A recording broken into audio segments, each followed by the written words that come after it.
What's going on, everybody? This is episode 99 of the Weekly Wave. Cheers, goodbye. Big changes coming in with episode 100. Make sure you stick around. My guest this week is Kalliah White. Kalliah is a dear friend, a kick-ass person, and a paralegal for Beyond Guilty, which is a Cincinnati firm that works with returning civilians. Without further ado, this is Kalliah White. Let's go. Kalliah, what's going on? Hello, how are you? I'm good. I missed you, friend.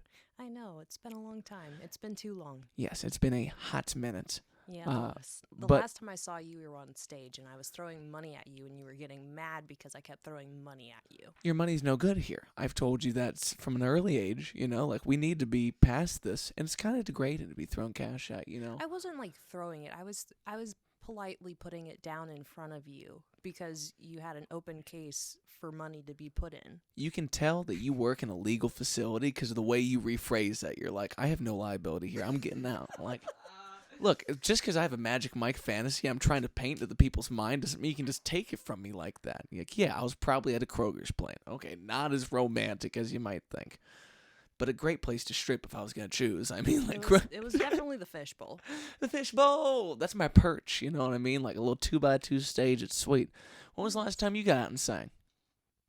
It's been so long. I brought you here to pester you about this. I know. And ever since we got off the phone the last time we talked, it was just like, I really should start giving music a try again and trying to write my own stuff or something. So, I've been writing in this activity book that tells you works through trauma and different stuff like that, but it's just different writing activities that you do. And I started writing some lyrics and stuff down. So, maybe at some point it might be a very deep, dark song, but it'll be a song. Yeah, and I think learning to write those is what teaches you to write good moments, because sometimes when it's not being asked of you, you don't want to do those things. But when you start to find yourself with that practical facility of, I know how to write my feelings into a song, good or bad, you'll be surprised by what comes out, and is always there for you too. And as someone that has a beautiful voice and a lot of experience singing, it's weird in your adult life to not get to have those same outlets. Yes, it has been very awkward because I've even tried looking online at different choir groups and stuff like that, but then it's you get to the level where it's just nobody really wants to be there to sing their heart out. It's more oh, we're doing it for the Lord, or it's just oh, this is just a thing to hang out with my little group over here. Yeah. I want to sing. Yeah. Well, you ever seen Schitt's Creek? What's the name of the female a cappella group that Johnny Rose tries to join? Oh my gosh, what's the name? Aiden, do you know the name? I'll look it up. Okay, cool. Because that information's pertinent. But you're a vocalist. It's not like you want to join the choir and just hold your part down. It's no, you got some things to do with that. Yeah. The Jazzagals. See, you don't need your version of the jazz. You're Moira Rose. I mean, come on. I already did the Bellas back in the day, so yes, which was enough. It was a rad opportunity to go see you perform, and I missed all of them. And maybe this is me just trying to apologize in long format. This is. That's all right. Have you been listening to anything in particular because you've been toying with writing? I mean, my go-to has always been R&B, soul music, also with a little bit of funk introduced by your one and only.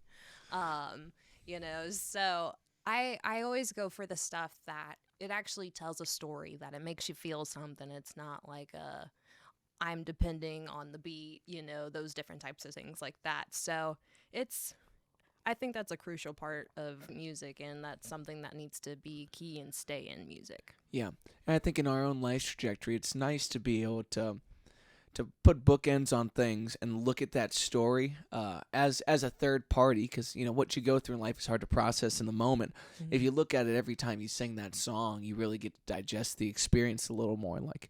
I've been surprised by a song that came out right after the experience didn't make sense for years to come. And then there's some aha moments, and maybe you fabricate those in your own mind, or maybe they've always been there for you. Mm-hmm. Yeah. Well, tell me, what is the new title in your professional career? So, right now, my title is called the Beyond Guilt Paralegal. I work for a Cincinnati based nonprofit called the Ohio Justice and Policy Center. It's been around for 25, almost going on 26 years now. But I specifically, my project works on post conviction relief, helping people who have been a part of mass incarceration and over sentencing come home after spending a decent duration of their time incarcerated. Mm. And they've rehabilitated and they're ready to come home. That's amazing. So, what kind of contact do you have directly with the clientele? What contact do I not have at this point? Crazy.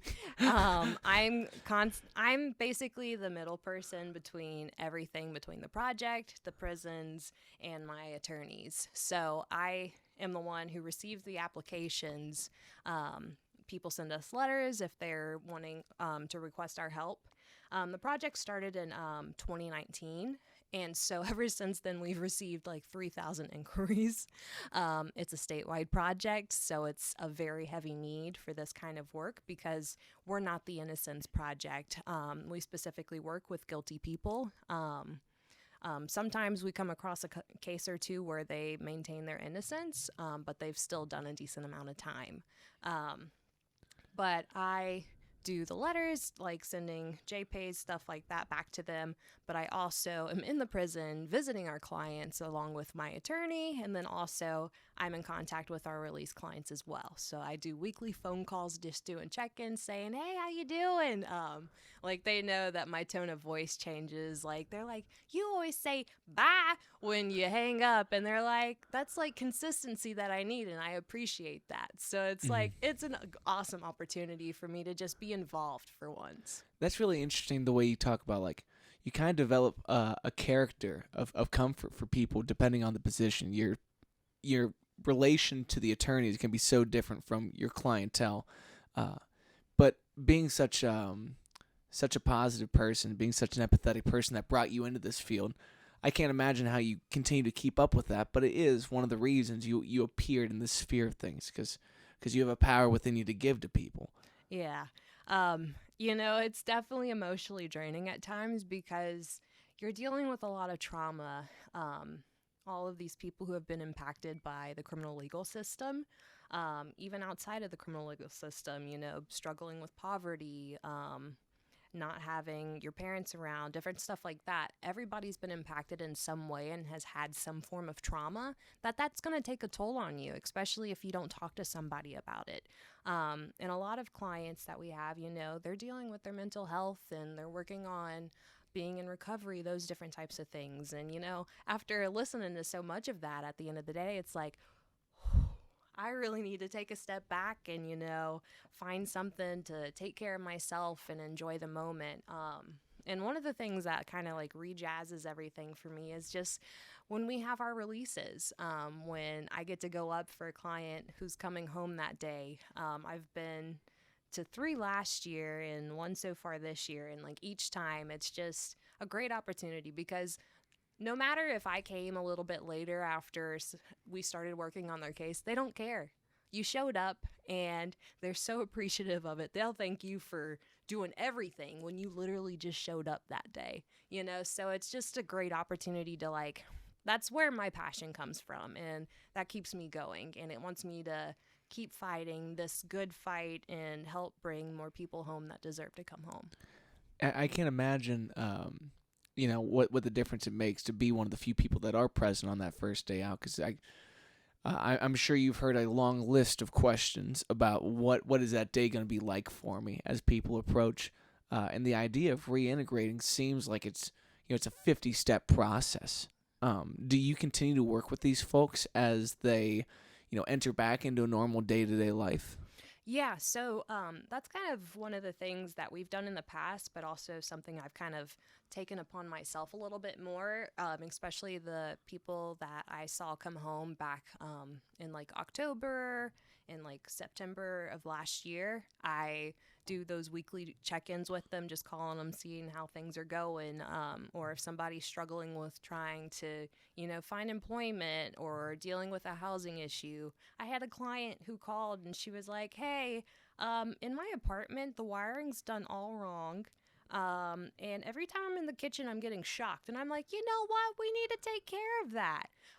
So, just being able to be a contact person, regardless if I'm an attorney or not, just a person to listen. And that's something that's very important in this work. Yeah, well, I can't imagine as well, like, just considering the circumstances that you're going to step out into. You're not that financially enabled. It's not like you're going to have the world's widest opportunities on the table. Mm-hmm. So trying to walk through those simple things and just having someone to call, someone off the top of your head that is going to answer the phone is crazy. Yeah. When it comes just to having normal relationships with these people and just being a friend, how do you begin to, keep conversations in a positive place? How do you continue to show up for folks in a way that, they can air whatever's on their mind, but also just continually being there and working towards something next? I think it kind of all started out with vulnerability. For a long time, a lot of our clients, they haven't been able to have their voice be heard, or not in a sense that's in the light that they want it to be. Because, if they're going before the parole board, there's this story that was established back at trial or whenever this crime occurred in the past. The crime itself is never going to change. That narrative is never going to change. But what that person has done since then and where they're planning to go, that's the important part that we're focusing on. So, what were we talking about again? Well, I think what you were really describing well there is like preparing people to kind of visualize success in their own mind. Like, first thing is to be heard. And I as an adult, I'm finding out that it's more and more important just to keep your opinions to yourself for a second. Let someone fully get an idea out, because the only way you feel like you can flesh it out in your own mind is sometimes to speak it, and then to also turn them towards what are your options here and what do you want to see happen. Exactly. And the positive being those steps that you can take and you enable people with. Yeah, and I think because I'm more of an introvert, although most people don't really feel that way, I take more of I'm an observant person. I like to actively listen and just take everything in. I like to reflect on it before actually taking action or speaking on it. So a lot of the times it's an opportunity where the people who are more talkative can actually speak up and say whatever they feel, and we can kind of go from there and bounce back and forth with each other. Yeah, well, I can't imagine the workload of just building rapport and really getting to know so many people and their stories, with it being 3,000 cases on your desk or however many you're coming through on a Monday morning. Yeah.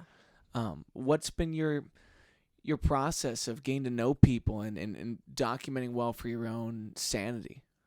I think it's really starting with the letters back and forth. Another way of communication is called JPay. It's like an electronic email that sends back and forth. You pay for stamps and it sends and stuff like that.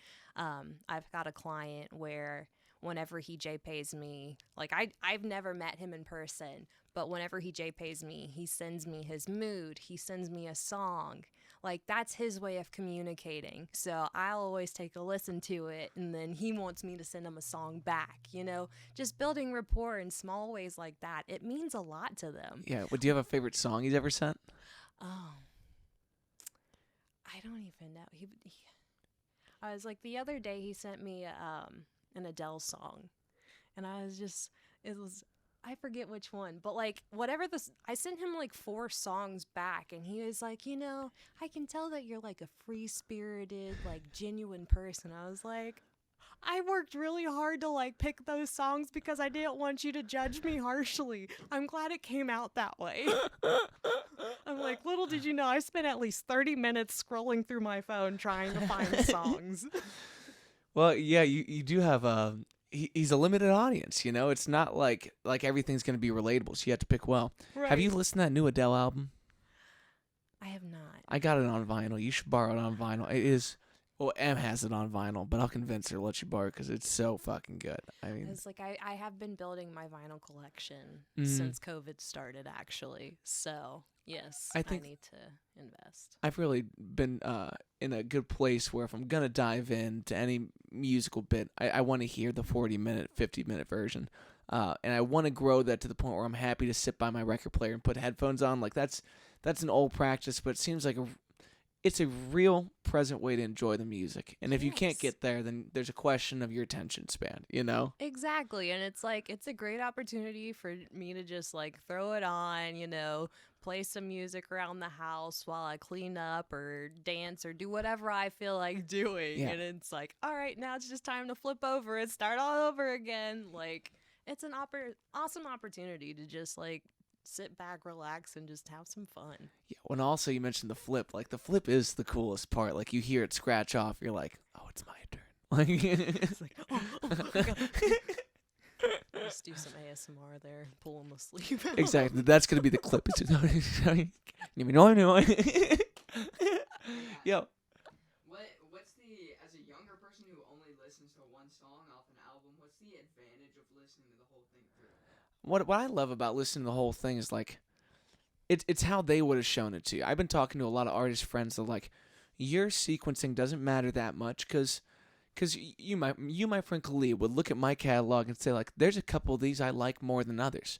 Doesn't mean I think anything less or more of Matt because of them, but these are my picks, and they go in these playlists because they serve these needs in my life. So it's my workout playlist or whatever I'm doing. The odds of your whole album making it on there are fucking zero. You can't make a perfect sequence for them. But turning back towards the artists I love and I want to show more respect for, they did give me a sequence in mind. They also gave me almost like a chronological space in their life. Maybe not chronological, but that Adele album kind of is. She outlines a lot of what I think is her divorce and the upbringing of her, I think, close to teenage child. And it's intimate in that way. Mm-hmm. So it's a mutual exchange. I see the value for the listener to pick apart what they will. But they thought about that and like the instrumentals in between. I think Tame Impala does a Yes. great job of Yes. segueing. Yes. I think one of the first vinyls that I had gotten for like a Christmas gift, it was Frank Ocean's Blood Orange. And oh my gosh, the way that it just flows throughout. And Yeah. I was just like, this is music. That's an album that I have a cherry pick from that I don't know anything else about, so I'm gonna show some respect. I'll listen to that. But you said that, I'm over here like super weird kid. It's just like that shit's funky. But you miss out on the vulnerability from that artist, and that exchange becomes a little more fickle.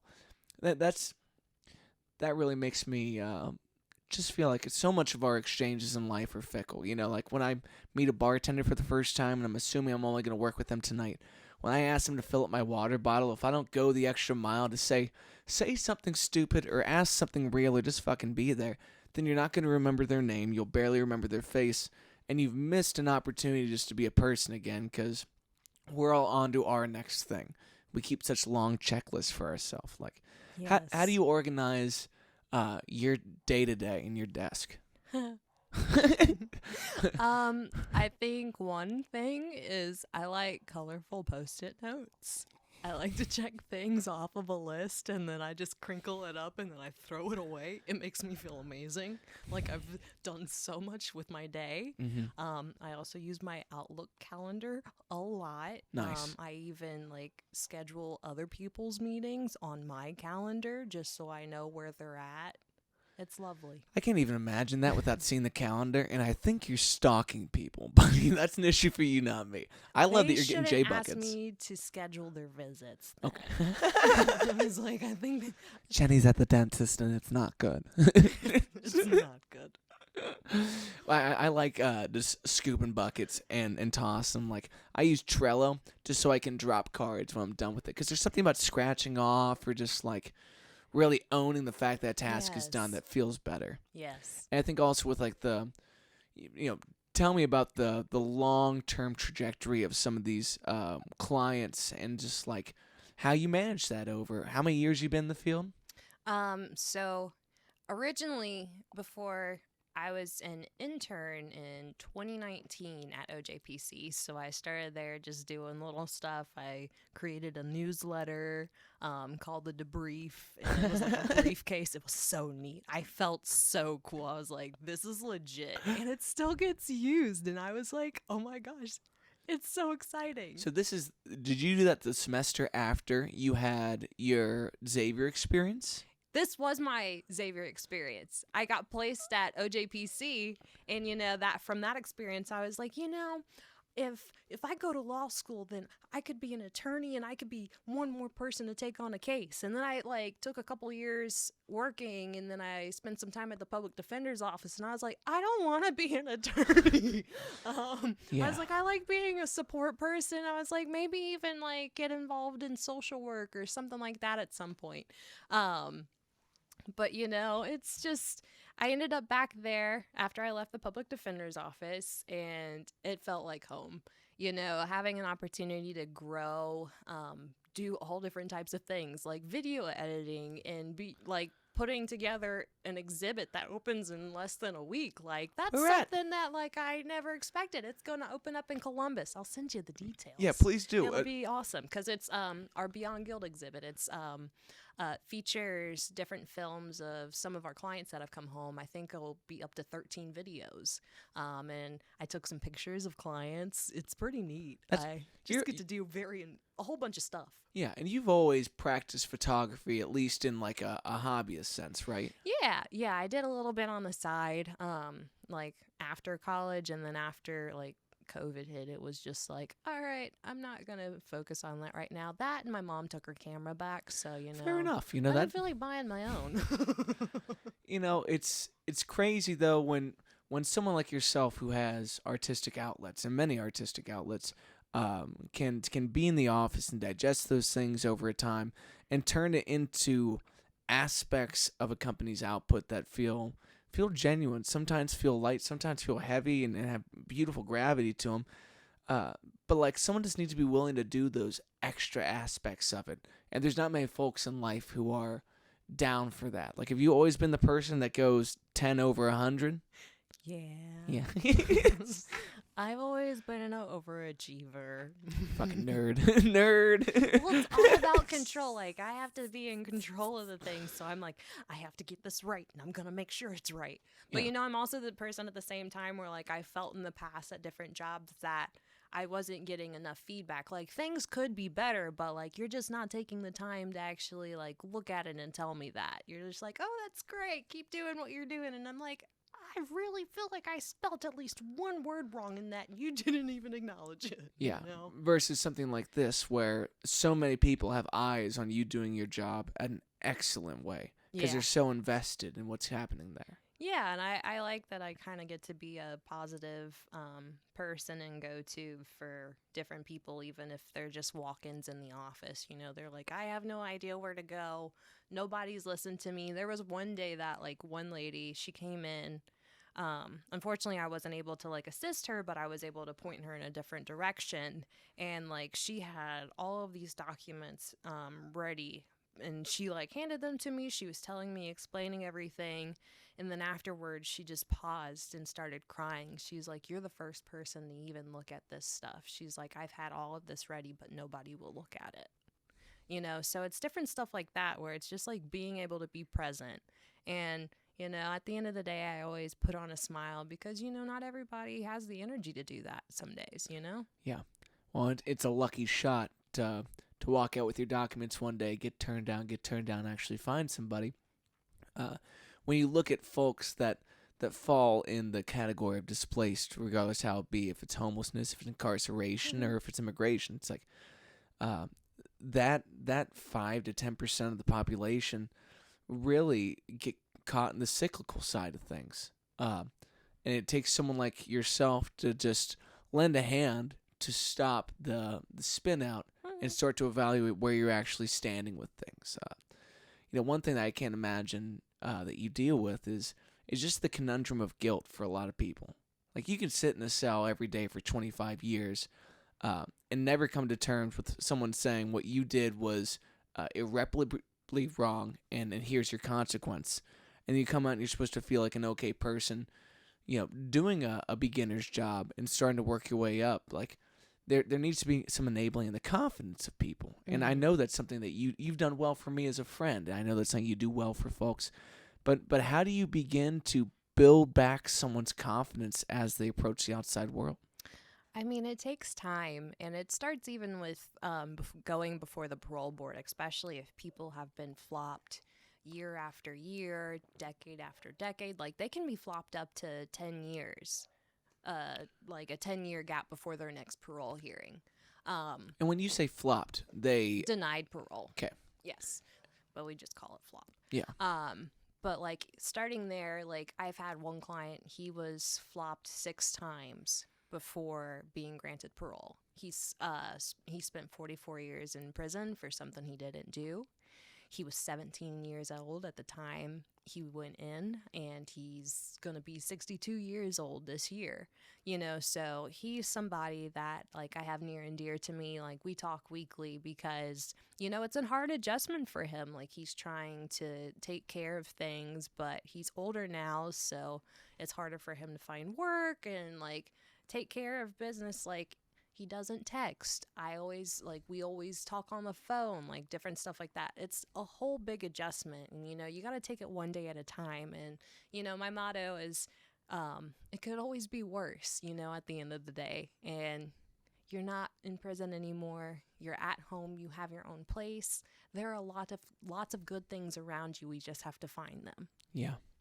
Well, there's nothing more true than it can always be worse, and that's a hard thing to fathom for folks that feel like they're looking at rock bottom. And unfortunately, you do see that. There's 15 folks on your desk that have it worse than any one particular, and that's a hard thing to begin to grasp if you're sitting there for the first time with a phone in hand and a dead-end job and just doing that. But thank God for someone like yourself that picks up the phone and hopefully they have some family on the outside to do those kind of things. Yeah. What kind of positive interactions do you feel like the general public can adopt to see that side of the world for the opportunity that they are, for folks that are coming out, and how people just interact with individuals like that?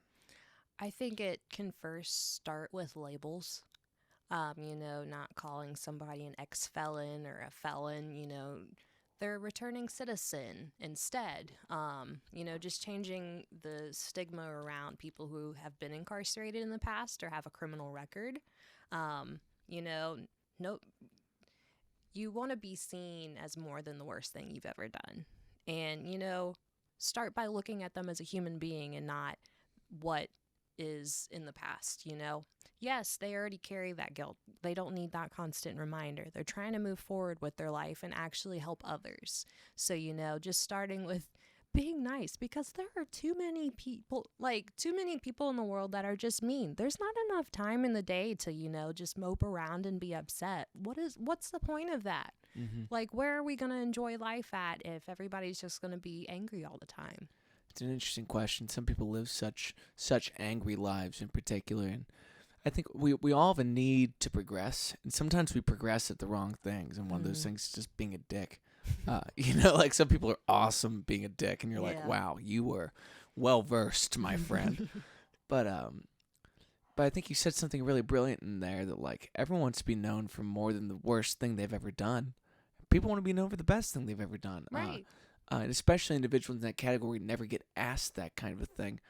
But I bet in just like the general marketplace, people that have come out of, just the prison system are itching for an opportunity to do better and to be great and to be free and enabled in that and to be seen for good things, finally.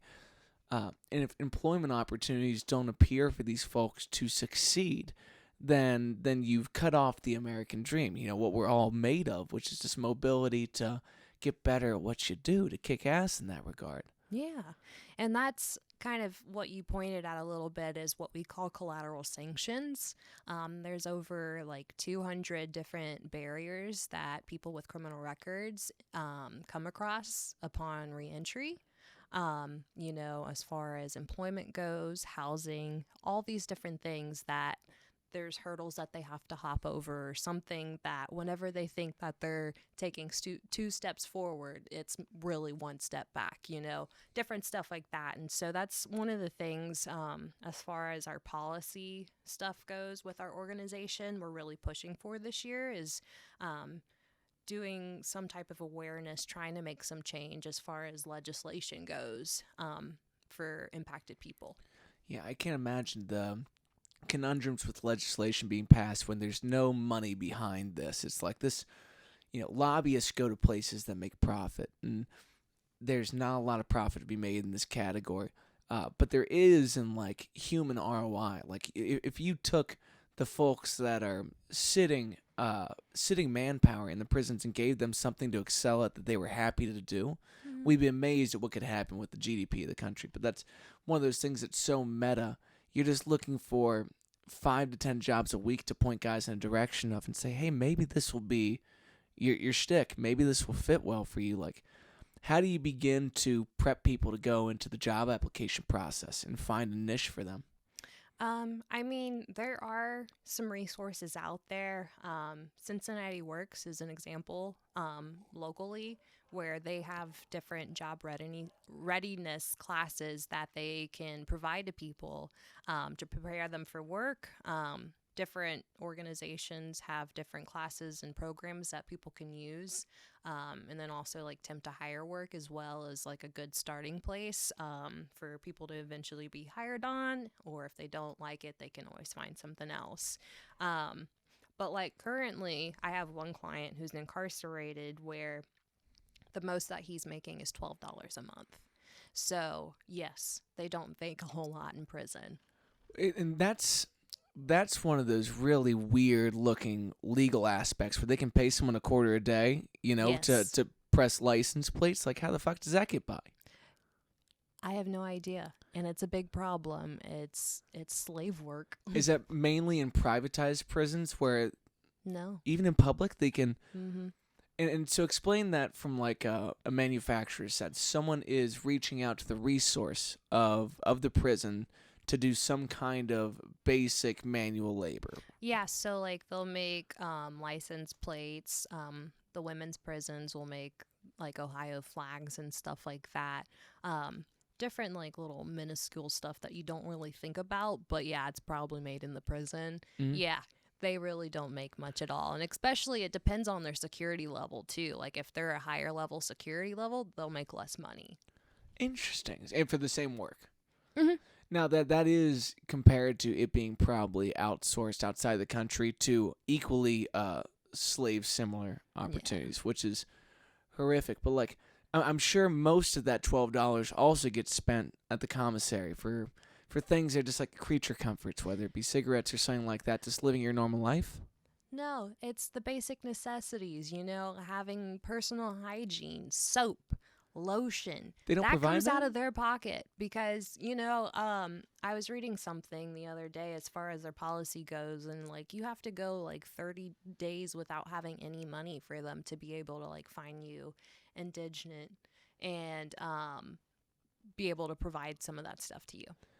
It's a big problem. So they're doing like almost like free lunches if you're the poorest prisoner, like. Yeah. And what a And it's like if you don't have any family support or anybody on the outside, what are you gonna do? Yeah, and what a gross thing to price gouge the families outside the prison, saying like, well, soap in here is $7 a bar, and if you want your family member to be clean, like, Yeah. the fact that they're making money off these people, like they're paying room and board for college students, like that's horrendous. And it used to not always be this way, but they're making certain budget cuts, and the incarcerated individual has to pay for it.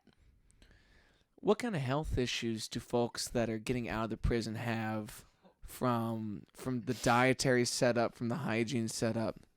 So I'll start with the food. So we had a client come home and we took them out to dinner, and I think it was Red Lobster or something, we were like, just go easy. No, they decided to just really enjoy themselves, and literally right afterwards just completely just all right back up, different stuff like that. Like coming home, you can't eat all the regular food, like going back to things just like it's normal, because your body's just not used to it. It's going to take a toll on you. It's going to take an adjustment.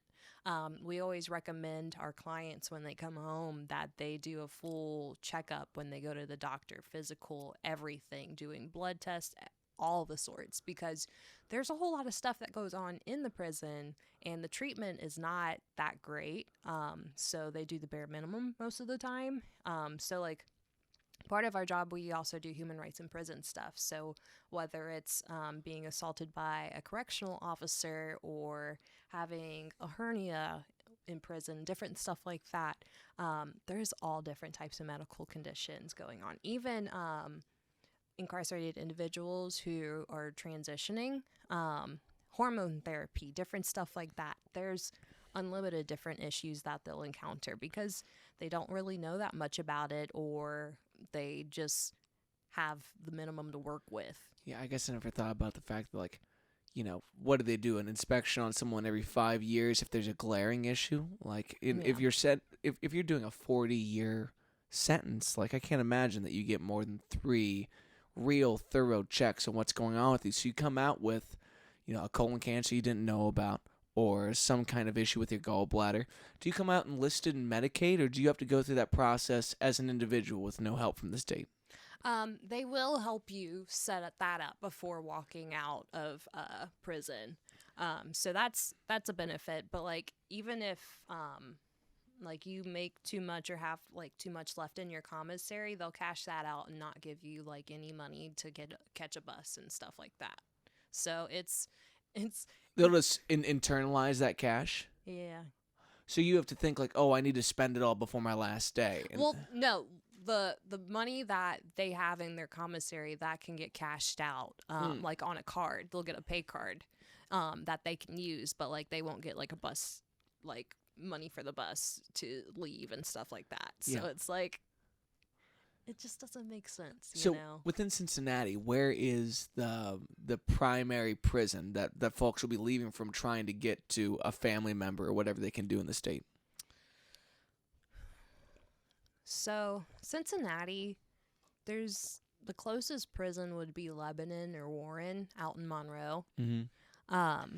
Because we have the Justice Center downtown Cincinnati, and that's that in River City, and River City's a hot mess as a Really? jail. Is the downtown location mainly like a temporary holding facility, or folks in there? That's the jail. Okay. The Justice Center, that's Yeah. the jail. So anybody who's been picked up the night before, they'll be arraigned the next morning in court. They'll either get a bond or they'll be granted an OR bond, which is like leaving on your own recognizance, but you're going to come back for court. But those who can't post bond, they'll stay in the jail, go through trial or whatever their results may be with their conviction or charge. And then if they're sentenced to a year, they'll spend that time in jail. But if anything is more than a year, you're going to be sentenced to prison. Okay, so you could be downtown for up to a year, but Or sometimes, depending on how long the trial, like how long it takes to get to trial, it could take a little bit longer. So it could be like 3 years, depending on the case. and would you say those conditions tend to be even worse than the prison because they're temporary holding or because it's lower capacity? Okay. Yeah, anytime that we have a client who's going back to court for their case after their conviction, they hate being transferred, having to go back to the jail. They absolutely hate it. They'd rather be in the prison.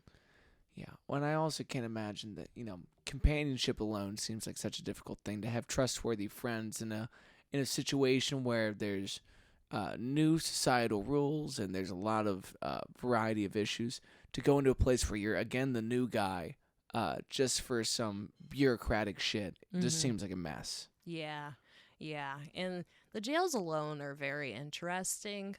When I worked at the public defender's office, I spent many 4 a.m. shifts over in the Justice Center where I'd have to prepare paperwork for the docket the next morning. And, you know, I'd have to walk back over there and pick up the police sheets, make copies of them to add to the paperwork. And there'd be people like in a holding cell just vomiting everywhere, and then somebody's banging on the glass like, can we get some help? Like, this person's throwing up everywhere. Or there was a case one morning I had to help qualify to see if somebody qualified for a public defender, and He literally was like, you got a boyfriend? I said, no, I have a fiance. I'm getting married. He's like, how much you spend on that ring? He's like, I'd spend at least 10 bands. And I was like, he's like, I get out of the penitentiary tomorrow. I said, and you're already in the Justice Center? What are you doing, sir? Like, why are you shooting your shot right now? Like, I'm a nice person, but like, I don't know why.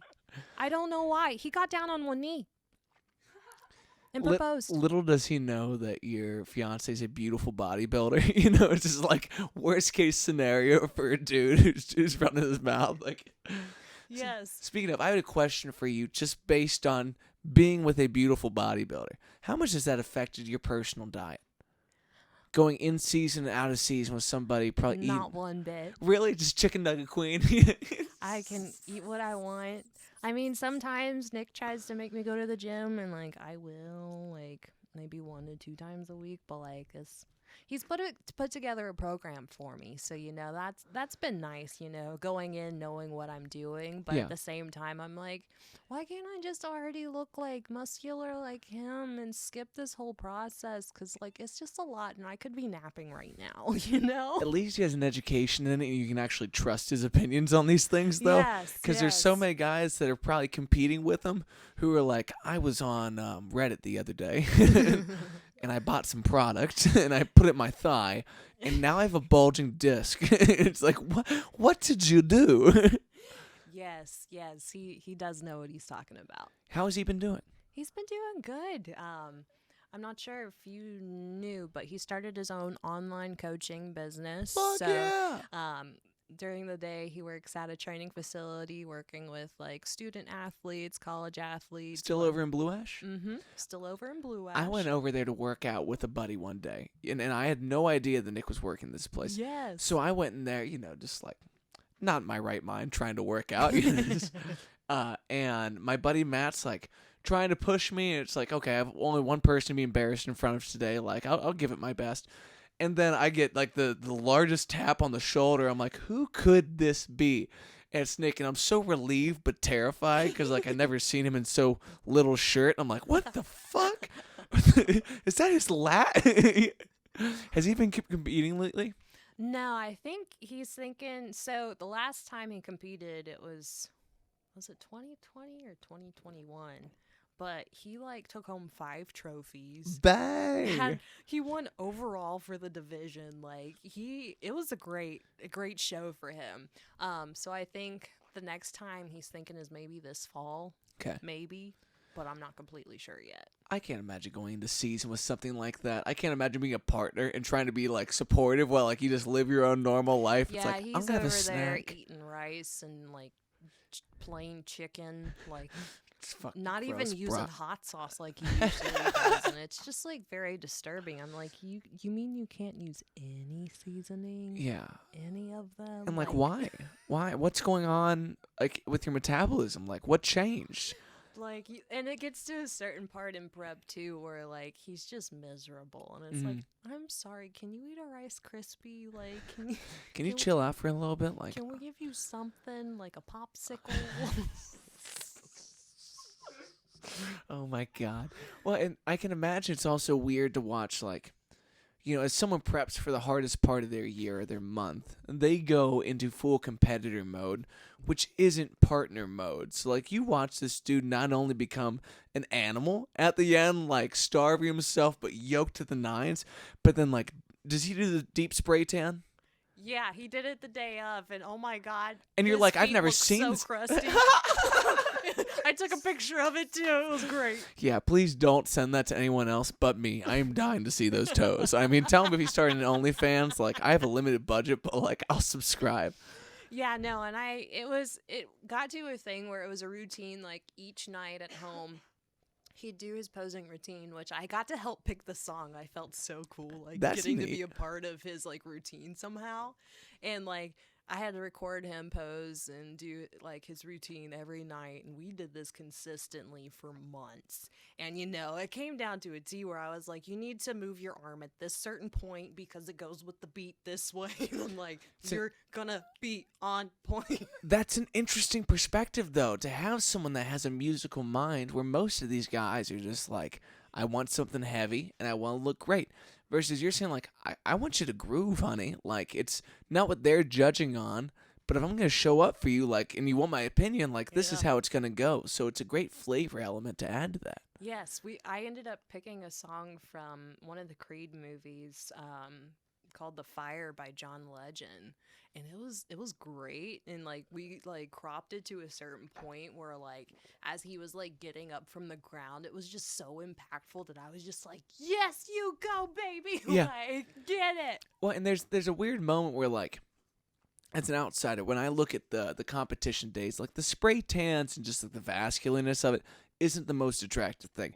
But No. watching your baby succeed is the most attractive thing, and you're just out there fucking cheering it on. It's Like, I'm such a proud mom. Like, I am not about sports whatsoever. So, like, if I have to sit in this, like, space all day and watch, like, women in sparkly, like, colorful, like, bikinis and then guys in, like, spandex all bronzed, I'm like, it could be worse. yeah, trust you could be around much less beautiful people. Right. Well, it's such an odd break from your reality of, like, I'm watching a guy walk out either yoked to the nines from being in the yard or, like, I'm not going to move for the next couple years, you know? Yeah, it's very interesting how different our worlds are. Well, based on what you've experienced with him and what you kind of internalized of, like, general health principles, do you give any advice to the first time you go to the grocery store to any of your clients? No, not really. I mean, for the most part, they come out knowing what they want to get. They're Fair like, enough. I'm going to get myself some actual vegetables and like protein, different things like that. Like they're ready to cook for themselves and be able to eat, edible food. So most folks come out highly motivated too, especially when it comes to just having a decent meal for themselves. I even have some clients who like want to do culinary arts when they get home. Like one guy, he was like, I want to work in a 5-star restaurant. I said, bet, let's figure out how to do that. That's really cool. Yeah. And that's one of those fields that should be amply ready to be open arms to folks where, hey, what you've done in your life before this does not matter. Do you want to learn how to feed people and to feed yourself? Because it's, my friends that are chefs, it's a hard, ugly job. And the really difficult side of it is the substances, where, like, if you work in a bar, everyone has a drink after work. It's the same issues with my job and a lot of folks in that. So if you're coming out and experiencing that freedom for the first time, it's easy to fall into the trap of vices and whatnot. And I can imagine that's a different bag of worms, but just to appreciate again what food can be for you and for others, like what a great outlet for a lot of these folks. And it kind of goes back to the whole health thing too, like coming out of prison after, not having the best checkups and all of that stuff and not being able to stay on top of your health like you would want to.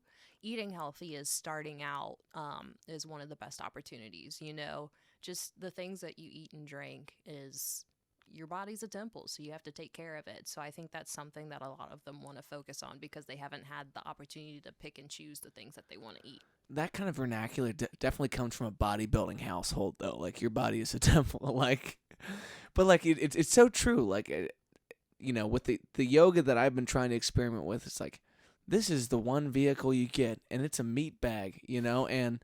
I heard an awesome thing on one of my practices the other day. Like, what's the best guarantee that you're going to be able to do the splits at 50? Doing the splits a lot up until age 50. I can't do them now. I can't do them now either. But it's like, if you try every day and you keep up with the practice, you're going to gain entrance into your own body into a way that's very special. Yeah. And there's something really difficult about learning past your aches and pains and your chronic concerns and the things that just happen as you age and, you start to evaluate what the original parts are capable of. Just embracing and appreciating your body for what that can be. The fact that you can get up at 4 a.m. and jazz up with a cup of coffee and go watch some dudes yak in a cell and be like, okay, let's make the best of this today, boys. Like, that's crazy, dog. Yes, yes. Yes. You get into meditating and different things like that. Oh, tell me But- about some of those practices. What do you like to do? What do I like to do? Music is one of those things, you know, in the car rides. I try to make them just a tad bit longer so I can get an extra song or two in.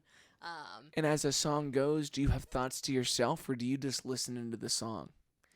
I feel like for me, when words fail, the music kind of speaks for me. So a lot of times, some of the songs that I pick, I can relate to in some fashion, whether it's big or small. So being able to sing out some of those songs, it kind of helps me figure out what I'm trying to say. Do you sing along in the car a lot? Oh, heck yeah. Especially when nobody's in the car. Oh, Fucking at the rip. top of my lungs. Well, you know, it's as someone that when I get to places when I gotta sing, and for someone like yourself who has a strong voice and again like a long time inclination to do this, Yeah. but not the outlet, you wonder how people start to just emote, you know, just to let it go. Mm-hmm. And it's cool to think that's like windows up, I'm by myself, I need to feel this right now. Yeah, I really hope not a lot of people are like staring at me while I'm driving because I'm like, But little do they know it's beautiful on the other end. You may be cross-eyed and maybe having a stroke, but like she's getting it right now. yes, that's me. That's my life. Yeah. As it pertains to Beyond Guilt, what's the best way for anyone from the public to participate, fund, embrace, and just see it for what it is? Well, first of all, you can check out our website. It's ohiojpc.org. There we have a part on that website where you can donate money. But it also there's different tabs explaining the different work that we do across projects. For Beyond Guilt specifically, we actually have an exhibit opening up next week. It'll be open from February 28th to April 1st. Nice. Yeah. And this features your photography? Yes, it's going to feature some of my photography. Not all of it is mine. We've got some videos created by NKU students. And then we've got this awesome photographer that she volunteers for us.